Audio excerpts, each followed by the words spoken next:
The White House says there has been, quote, no change in military posture in Russia, Ukraine at this time. That follows a new report from the Wall Street Journal claiming that the Pentagon has been blocking Ukraine's use of long-range missiles into Russia for months.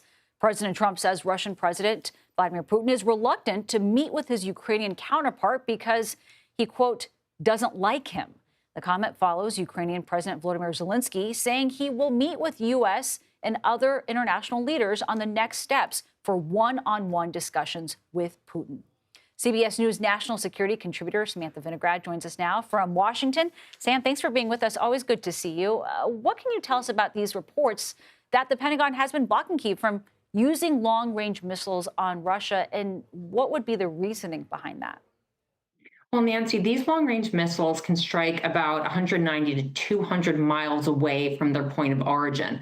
Under the Biden administration, President Biden authorized the Ukrainians not just to get these long-range missiles, but to use them to strike deep into Russia. They did give the Ukrainians somewhat of an advantage on the battlefield. If the Wall Street Journal reports are true and the Pentagon has now taken back that authorization, it would mean that Ukraine has less capabilities to strike within Russia. I will note that the UK has given Ukraine similar weapons. There are reports that other countries have as well. So Ukraine may still retain the ability to conduct strikes into Russia, even if the United States has removed its authorization to use our weapons. But again, the White House is denying that Wall Street Journal reporting. And Sam, it's been a week now since President Trump sat down with President Zelensky and all those other leaders. What do we know about Zelensky's next plans to meet with the United States and other international leaders? What sort of preparations would need to take place in order also to make a meeting between him and President Putin happen?